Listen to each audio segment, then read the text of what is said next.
हाय, आपका स्वागत है। आज मैं एक हॉरर मिस्ट्री फिल्म समझाने जा रही हूँ जिसका नाम है डोंट लुक अप, जो 2021 में रिलीज हुई थी। आगे स्पॉयलर्स हैं, सावधान रहें और ध्यान रखें। फिल्म की शुरुआत एक युवा खगोलशास्त्र पीएचडी छात्रा केट डिबियास्की से होती है, जो काम कर रही है मिशिगन में सुबारू टेलीस्कोप के साथ, जब उसे पृथ्वी के पास से गुजरता हुआ एक धूमकेतु दिखाई देता है। उसके प्रोफेसर डॉक्टर रैंडल मिंडी उसे उसकी खोज के लिए बधाई देते हैं और फिर धूमकेतु का नाम उसके नाम पर रखकर वे इसकी कक्षा की गणना करते हैं और यह निष्कर्ष निकालते हैं कि धूमकेतु पृथ्वी से 6 महीने में टकराएगा और इसके विशाल आकार के कारण यह ग्रहव्यापी विनाश का कारण बनेगा। घबराहट की कगार पर वे नासा को इस खोज की जानकारी देने के लिए कॉल करते हैं और प्लैनेटरी डिफेंस कोऑर्डिनेशन ऑफिस के प्रमुख डॉक्टर टेडी ओगलथॉर्प उन्हें डीसी आने के लिए कहते हैं ताकि वे इस मुद्दे पर राष्ट्रपति के साथ बैठक कर सकें, जो अब गोपनीय जानकारी मानी जाती है। वे सुबह जल्दी व्हाइट हाउस जाते हैं और वहां पूरे दिन इंतजार करते रहते हैं, राष्ट्रपति से एक भी शब्द सुने बिना, जो अपने एक उम्मीदवार से जुड़े घोटाले को संभालने को प्राथमिकता दे रही हैं। केट और रैंडल को एक होटल में रात बिताने के लिए भेजा जाता है, जहां वे अपने प्रियजनों को कॉल करते हैं और उनकी आवाज में सांत्वन खोजने की कोशिश करते हैं, बिना यह बताए कि क्या हो रहा है। रैंडल अपनी पत्नी जून और अपने बेटों को उनकी खबर लेने के लिए कॉल करता है और केट अपने बॉयफ्रेंड फिलिप से बात करती है, जो एक महत्वपूर्ण अखबार के लिए पत्रकार के रूप में काम करता है। अगले दिन केट, रैंडल और टेडी आखिरकार राष्ट्रपति जेनी ऑरलियन से मिलते हैं और चीफ ऑफ स्टाफ जेसन ऑरलियन से, जो राष्ट्रपति का बेटा भी है। वे उनकी चेतावनियों को गंभीरता से नहीं लेते, कहते हैं कि उन्हें हर महीने दुनिया के अंत की चेतावनी मिलती है, जैसे आर्थिक संकट और परमाणु हथियारों की बातें। इसलिए अभी के लिए वह चाहती हैं कि वे बैठें और मध्यावधि चुनाव खत्म होने तक स्थिति का आकलन करें। यह देखकर कि व्हाइट हाउस कुछ नहीं करेगा, टेडी चाहता है कि वे प्रेस को जानकारी लीक करें, जिससे उन्हें परेशानी हो सकती है, क्योंकि गोपनीय जानकारी के बारे में बात करना गैरकानूनी है, लेकिन यह धूमकेतु से मरने से बेहतर है। जबकि सर पीटर इशरविल, बाश के टेक अरबती सीईओ, को भी उनके कुछ खगोलशास्त्री दोस्तों की वजह से आने वाले धूमकेतु के बारे में पता चलता है। फिलिप केट और रैंडल को न्यूयॉर्क हेराल्ड के साथ एक इंटरव्यू दिलवाता है। वे उनकी कहानी प्रकाशित करने के लिए सहमत होते हैं, खासकर जब वे अन्य वैज्ञानिकों के साथ डेटा की पुष्टि करते हैं और सुनते हैं कि व्हाइट हाउस ने कभी उनसे मुलाकात से इनकार किया, लेकिन पहले वे चाहते हैं कि वे सुबह के talk show the daily rip में दिखें, जिसे ब्राय एवांटी और जैक ब्रेमर होस्ट करते हैं।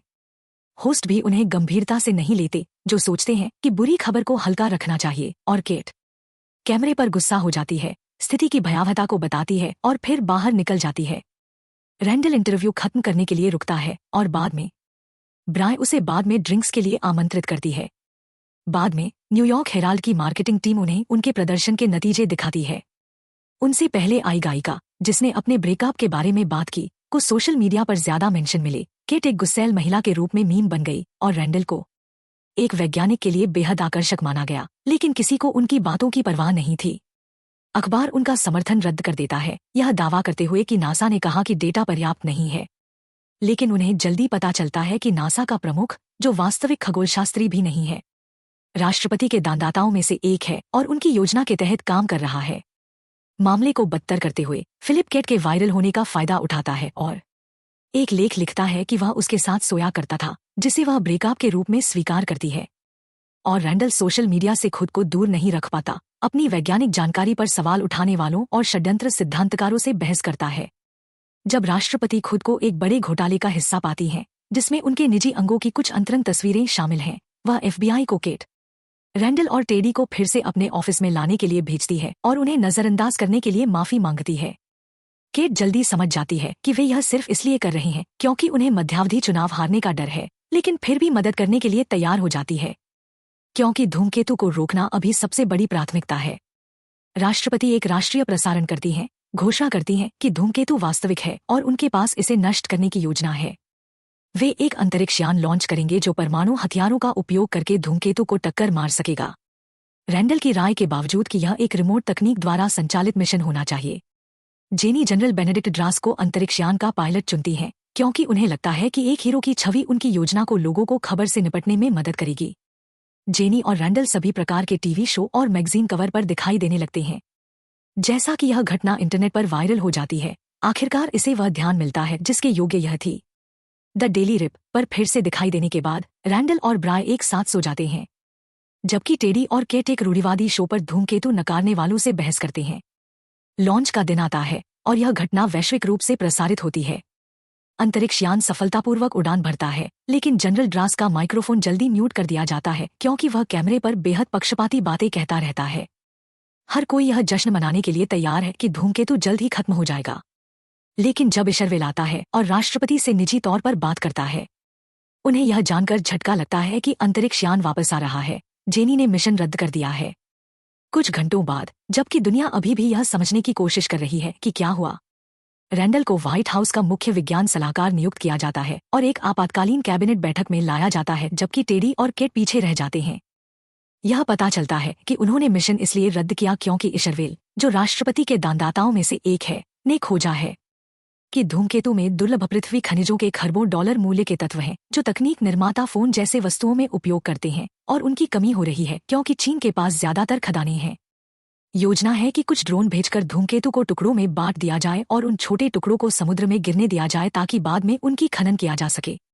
रैंडल इससे सहमत नहीं है, खासकर जब उसे पता चलता है कि इशरवेल जिस तकनीक का उपयोग करने जा रहा है उसकी विद्वानों द्वारा समीक्षा नहीं हुई है और हर वैज्ञानिक जो इसके खिलाफ बोलने की कोशिश करता है उसे चुप करा दिया गया है, लेकिन अब यह मामला उसके नियंत्रण से बाहर है। बैठक के बाद वह केट और टेडी के साथ एक बार में मिलता है और उन्हें इशरवेल के बारे में सब बताता है। कुछ लोग उनकी बातें सुन लेते हैं और केट करती है कि उन्हें सच जानने का हक है, इसलिए वह जोर से घोषणा करती है ताकि सब सुन सकें कि राष्ट्रपति धूमकेतु को ग्रह से टकराने देगी ताकि अमीर लोग और अमीर हो सकें। इससे शहर भर में दंगों की एक श्रृंखला शुरू हो जाती है, इसलिए FBI केट को गिरफ्तार कर लेती है और उस पर गोपनीय जानकारी साझा करने और निजी संपत्ति को नुकसान पहुंचाने का आरोप लगाती है, लेकिन वे उसे जाने देने के लिए सहमत होते हैं अगर वह एक सौदा साइन करती है जिसमें वह सार्वजनिक रूप से या मीडिया में इस विषय पर बात नहीं करने और ग्रिड से बाहर रहने के लिए सहमत होती है, जिसे केट स्पष्ट रूप से स्वीकार करती है और अपने छोटे से गृहनगर इलिनोइस लौट जाती है। अपना पुराना जीवन वापस पाना आसान नहीं है क्योंकि उसके माता पिता उसे वापस नहीं लेते, क्योंकि वे सरकार का समर्थन करते हैं और अपने घर में किसी गद्दार को नहीं चाहते।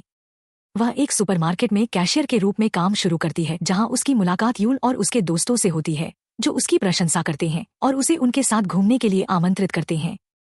यह पता चलने के बाद कि वे मार्केट से चोरी कर रहे थे और फिर भी उन्हें जाने देती है क्योंकि उसे अब परवाह नहीं है, यह देखते हुए कि दुनिया का अंत आने वाला है। केट उनके साथ शामिल होने के लिए सहमत होती है और यूल के साथ एक रिश्ता शुरू करती है। इस बीच रैंडल राष्ट्रपति के लिए काम करना जारी रखता है, यह सोचकर कि यह ग्रह की किसी तरह से मदद करने के लिए वह एकमात्र चीज कर सकता है, और ब्राय के साथ उसका अफेयर चल रहा है। यह उसके लिए तब उल्टा पड़ता है जब एक शाम वे दोनों अपने होटल के कमरे में लौटते हैं और वहां जून को पाते हैं, जो अपने पति को सरप्राइज करने के लिए इंतजार कर रही है। रैंडल माफी भी नहीं मांगता, बस कुछ बहाने बनाने की कोशिश करता है। इसलिए जून उसकी गोली की बोतलें उस पर फेंक देती है और हमेशा के लिए चली जाती है। इशरवेल के साथ उसकी गलत विज्ञान के बारे में बहस करने के बाद और यह बताया जाने के बाद कि एल्गोरिदम कहते हैं कि वह अकेले मरेगा, रैंडल द डेली रिप पर दिखाई देता है और आखिरकार नियंत्रण खो देता है। गुस्से में वह राष्ट्रीय टेलीविजन पर चिल्लाता है और सभी को इस बात के लिए फटकारता है कि वे धूमकेतु के बारे में ज्यादा चिंतित क्यों नहीं है, जिसे लोग यह मानने लगे थे कि वह असली नहीं है। वह यह भी बताता है कि इशरवेल उन सभी वैज्ञानिकों को चुप करा रहा है जो उससे सहमत नहीं है, कि राष्ट्रपति ने झूठ बोला और पूरी प्रशासन ने अपना दिमाग खो दिया है। FBI उसे इसके बाद पकड़ लेती है और उसे वही सौदा ऑफर करती है जो उन्होंने केट को दिया था, इसलिए ब्राय उससे ब्रेकअप कर लेती है। कुछ समय बाद रैंडल मिशिगन वापस ड्राइव कर रहा होता है और केट यूल के साथ घूम रही होती है जब वे दोनों आकाश की ओर देखते हैं और एक ही चीज देखते हैं। धूमकेतु आखिरकार इतना करीब आ गया है कि नग्न आंखों से दिखाई दे रहा है।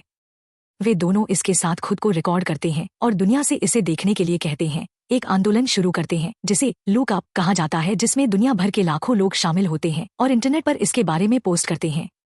रैंडल फिर से टीवी पर दिखाई देने लगता है, सरकार को उनकी भयानक योजनाओं के लिए फटकारता है और यहाँ तक कि 2 प्रसिद्ध गायकों का समर्थन भी हासिल कर लेता है जो एक खास जस्ट लुक अप गाना लिखते हैं। इससे जेनी को अपने खुद के आंदोलन डोंट लुक अप के साथ जवाब देने के लिए प्रेरित करता है, जिसे लाखों रूढ़िवादी मतदाता और षड्यंत्र सिद्धांत के शौकीन समर्थन करते हैं जो उस पर विश्वास करते हैं जब वह कहती है कि रैंडल केवल उन्हें डराना चाहता है और उनकी आज़ादी छीनना चाहता है। दंगे और विरोध प्रदर्शन सड़कों पर कब्जा कर लेते हैं, जबकि रूस, भारत और चीन मिलकर अपना खुद का अंतरिक्ष यान धूमकेतु को रोकने के लिए भेजते हैं, लेकिन उनकी लॉन्चिंग विफल हो जाती है और अंतरिक्ष यान विस्फोट कर जाता है। जैसे जैसे धूमकेतु और करीब आता है और नकारने वाले आखिरकार झूठ को समझने लगते हैं, रैंडल केट और यूल को किराने की खरीदारी के लिए ले जाता है, फिर उन्हें अपने गृहनगर वापस ले जाता है ताकि वे अपने आखिरी दिन को परिवार के रूप में एक साथ बिता सकें। इन चरम परिस्थितियों में जून उसे वापस लेने का फैसला करती है जब वह स्वीकार करती है कि उसने कॉलेज में भी उससे धोखा किया था, और टेडी भी जल्द ही उनके साथ शामिल हो जाता है। वे सभी एक साथ डिनर करते हैं, कहानियां साझा करते हैं और धूमकेतु के टकराने की प्रतीक्षा करते हुए भगवान को एक आखिरी प्रार्थना भेजते हैं। लॉन्च की रात शुरू होने की प्रतीक्षा करते हुए जेनी इशरवेल से पूछती है कि एल्गोरिदम उसकी मृत्यु के बारे में क्या कहते हैं, और वह जवाब देता है कि उसे एक ब्रॉन्टेरॉक द्वारा मार दिया जाएगा, जो भी वह हो। अंतरिक्षयान उड़ान भरता है और वे कुछ ड्रोन खो देते हैं, लेकिन इशरवेल ने अनुमान लगाया था कि इसमें त्रुटि की गुंजाइश थी और दावा करता है कि सब ठीक है। हालांकि वह बेहद गलत है और बाकी ड्रोन धूमकेतु के संपर्क में आते ही विस्फोट कर जाते हैं। यह जानकर कि वे अब निश्चित रूप से मर जाएंगे, इशरवेल और जेनी परिसर छोड़ देते हैं ताकि अन्य अरबतियों के साथ एक गुप्त अंतरिक्षयान में शामिल हो सके, जो अपने यात्रियों को क्रायोजेनिक रूप से जीवित रखने के लिए डिजाइन किया गया है ताकि वे पृथ्वी पर विनाश होने से पहले भाग सकें। अपने बेटे को पूरी तरह भूलकर जेनी रैंडल को कॉल करती है और उसे और उसकी पत्नी के लिए जगह ऑफर करती है, लेकिन वह इसे ठुकरा देता है। उनके साथ अंत तक रहना चाहता है। दुनिया भर के लोग अपने प्रियजनों से लिपट जाते हैं जब धूमकेतु पृथ्वी से टकराता है और जीवन को जैसा हम जानते हैं नष्ट कर देता है। मलबे के नीचे से निकलने वाला एकमात्र जीवित व्यक्ति जेसन है, जो तुरंत अपनी जिंदगी का जश्न मनाता है एक सेल्फी लेकर। 22,740 साल बाद अरबतियों वाला जहाज आखिरकार एक ग्रह ढूंढता है जिसका वातावरण पृथ्वी के समान पर्याप्त है कि वे वहां रह सकें। पुरुष और महिलाएं अपने क्रायोजेनिक नींद से जागते हैं और क्षेत्र की खोज करते हैं, और जब जेनी एक खूबसूरत नए जानवर को देखती है और उसके पास जाने की कोशिश करती है, वह उस पर हमला करता है। एल्गोरिदम द्वारा भविष्यवाणी के अनुसार उसे प्रभावी रूप से एक ब्रॉन्टेरॉक द्वारा मार डालता है। यह मेरी फिल्म डोंट लुक अप की व्याख्या थी। तो आप लोग फिल्म के बारे में क्या सोचते हैं, कमेंट में लिखें। नोटिफिकेशन चालू करें और चैनल की मदद के लिए लाइक करें। देखने के लिए धन्यवाद। डोंट लुक अप एक ऐसी फिल्म है जो हॉरर और मिस्ट्री से कहीं अधिक व्यंग्य और सामाजिक टिप्पणी का मिश्रण है। यह 2021 में रिलीज हुई और इसका निर्देशन एडम मैके ने किया था। यह फिल्म एक धूमकेतु की खोज से शुरू होती है जो 6 महीनों में पृथ्वी से टकराने वाला है और संभावित रूप से ग्रह को नष्ट कर देगा। लेकिन कहानी का असली फोकस इस वैज्ञानिक खोज से नहीं, बल्कि समाज, सरकार और मीडिया के उस पर प्रतिक्रिया देने के तरीके पर है। मेरे विचार से यह फिल्म एक कड़वा सच दिखाती है कि मानवता किस तरह से बड़े संकटों को नजरअंदाज करती है जब तक कि वे दरवाजे पर न दस्तक दें।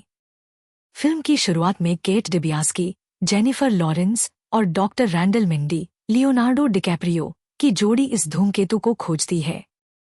उनकी घबराहट और चेतावनी को गंभीरता से लेने की कोशिश दर्शकों को तुरंत जोड़ती है। लेकिन जैसे जैसे कहानी आगे बढ़ती है, यह साफ हो जाता है कि यह फिल्म सिर्फ एक आपदा के बारे में नहीं है, बल्कि उस बेतुकेपन के बारे में है जो इसे घेरता है। राष्ट्रपति जेनी ऑरेलियन, मेरिल स्ट्रीप और उनके बेटे जेसन, जोनाह हिल की जोड़ी इस संकट को हल्के में लेती है, क्योंकि उनकी प्राथमिकताएं राजनीति और घोटालों में उलझी हैं। यह एक तीखा व्यंग्य है कि कैसे सत्ता में बैठे लोग व्यक्तिगत लाभ के लिए बड़े खतरों को अनदेखा कर सकते हैं। फिल्म का सबसे प्रभावशाली पहलू इसका हास्य और ट्रेजेडी का मिश्रण है। एक तरफ यह आपको हंसाती है, जैसे कि द डेली रिप शो में होस्ट्स का इसे मजाक में बदलना या सोशल मीडिया पर केट का मीम बनना। दूसरी तरफ यह आपको गहरे तक झकझोरती है जब आप देखते हैं कि लोग सच को स्वीकार करने से इनकार करते हैं। लुक अप और डोंट लुक अप आंदोलनों का निर्माण आज के ध्रुवीकृत समाज का एक सटीक चित्रण है, जहां लोग तथ्यों से ज्यादा अपनी मान्यताओं पर अड़े रहते हैं। यह जलवायु परिवर्तन और महामारी जैसे वास्तविक मुद्दों की ओर इशारा करता है, जिन्हें हम अक्सर नजरअंदाज करते हैं। कहानी में सर पीटर इशरवेल, मार्क रायलेंस का किरदार पूंजीवाद की आलोचना को उजागर करता है। वह धूमकेतु को नष्ट करने के बजाय इसके खनिजों को निकालने की योजना बनाता है, जो दिखाता है कि कैसे लालच संकट के समय भी हावी रहता है। उसकी तकनीक विफल हो जाती है और अंत में धूमकेतु पृथ्वी से टकरा जाता है। यह अंत दुखद है, लेकिन एक तरह से संतोषजनक भी, क्योंकि यह मानवता की मूर्खता का परिणाम है। रैंडल और केट का अपने परिवार के साथ आखिरी पल बिताना भावुक करता है, जबकि जेनी और इशरवेल का अंतरिक्ष यान में भागना उनकी कायरता दिखाता है। फिल्म का सबसे मजबूत पक्ष इसकी प्रासंगिकता है। यह आज के सोशल मीडिया युग, राजनीतिक खेल और विज्ञान के प्रति अविश्वास को बखूबी दर्शाती है। हालांकि कभी कभी यह अपनी बात को बहुत जोर देकर कहती है, जो इसे थोड़ा नाटकीय बना देता है। अभिनय शानदार है। लियोनार्डो का गुस्सा फूटना और जेनिफर का निराशा में डूबना याद रहता है। लेकिन कुछ किरदार, जैसे जेसन, सिर्फ हास्य के लिए हैं और गहराई से रहित हैं। कुल मिलाकर डोंट लुक अप एक विचारोत्तेजक फिल्म है। यह आपको हंसाती है, सोचने पर मजबूर करती है और अंत में एक खालीपन छोड़ जाती है। यह पूछती है कि हम कब जागेंगे, जब खतरा दूर हो या जब वह हमें निगल ले। मेरे लिए यह 10 में से 8 है। शानदार संदेश, लेकिन थोड़ा संयम इसे और प्रभावी बना सकता था।